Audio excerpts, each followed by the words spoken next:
De discrimination linguistique, plus largement la crise politique en Belgique, la presse internationale en fait écho. Ce matin encore, le quotidien français Libération en fait sa une. 3 pages y sont consacrées et celui qui rédige ces articles, c'est Jean Quatremer. Il est avec nous. Bonjour. Bonjour. Alors quand on voit encore ce nouvel exemple de discrimination linguistique, je vois déjà vous rigoler. Quelle image ça donne de la Belgique en France ? Une image catastrophique, et encore une nouvelle fois, et c'est bien le problème des Flamands aujourd'hui, c'est qu'ils apparaissent comme étant les bad guys de l'histoire, les mauvais garçons. C'est eux qui se livrent à des discriminations à l'égard des francophones. Les francophones sont mieux vus donc. Évidemment, puisque c'est eux qui aujourd'hui sont victimes de discrimination, parce que bon, là c'est une anecdote qui montre d'ailleurs au passage. C'est révélateur quand même d'un C'est révélateur climat. et surtout ça montre une certaine stupidité de la part de l'entreprise flamande en question, parce que la Flandre est une région riche qui pourrait presque se payer la Wallonie et Bruxelles et qui ne le fait pas, qui préfère rester entre elles, vivre sur elles-mêmes, entre les gens parlant flamand, pratiquant la même religion, la même culture. Bon, c'est une vision du monde que je trouve quand même singulièrement étriquée. Mais ce cas n'est pas isolé, parce qu'il faut prendre un peu tous les cas de discrimination qu'on a autour de Bruxelles. Ce qui a choqué la communauté internationale, c'est l'affaire du One Code, le code du logement, qui réserve les logements sociaux aux gens qui parlent le néerlandais. Voilà, qui apprennent le néerlandais. Il y a Zaventem, la vente de logements sociaux, etc. Il y a plein d'exemples. Interdiction de parler français, le bureau de dénonciation à Overijse, en banlieue bruxelloise, et ainsi de suite.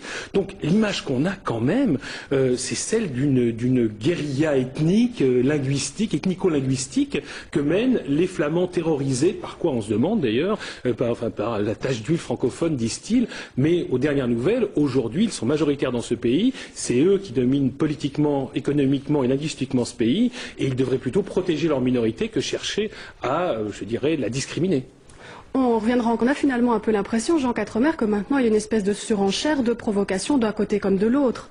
Oui, absolument. Et surtout, on se demande encore ce que les deux parties du pays ont à faire ensemble. Clairement, pour la presse internationale, pour les observateurs internationaux, la Belgique est un pays en voie d'évaporation. Et dans l'éditorial de votre journal, d'ailleurs, les propos sont durs. On parle de mauvaises blagues, de nations malades.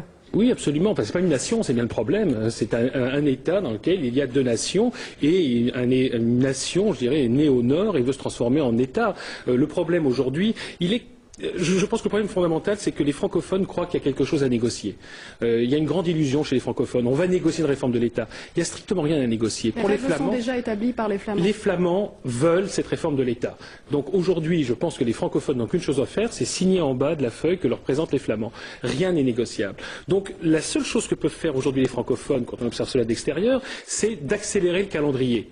Mais pour le reste, vous croyez que la scission de BHV est négociable? Vous croyez que les Flamands vont accepter une extension de Bruxelles? Les francophones, les politiques francophones. Ils rêvent. Et alors quand j'entends les francophones aujourd'hui, les partis politiques, et quand on entend les partis politiques francophones qui continuent à parler d'agenda économique et social, etc., mais ils vivent dans un monde qui n'est pas réel, qui est en tous les cas pas celui des Flamands. Lorsque vous rencontrez des hommes politiques flamands, ils ne vous parlent absolument pas d'économique, de social, ils vous parlent de communautaire. Ils veulent cette réforme de l'État. Et en plus, je ne suis pas du tout certain que ça ne soit pas dans l'intérêt des francophones, pour le coup, car les francophones feraient peut-être bien enfin de se prendre en main pour sortir la Wallonie et Bruxelles, mais Bruxelles dans une moindre mesure, mais surtout la Wallonie, du marasme économique dans lequel se trouve cette région. Et ça fait quand même 25 ans que ça dure, et on peut comprendre que les Flamands soient un peu lassés aujourd'hui. Une chose encore, mais très rapidement, cette fois, certains parlent, surtout le 14 juillet, de rattachement à la France. Ça vous inspire quoi en quelques mots, très rapidement? Très rapidement, je dirais que c'est pas hasard, peut-être si le terme a démissionné à 14 juillet, et si le 21 juillet dernier, il chantait la Marseillaise,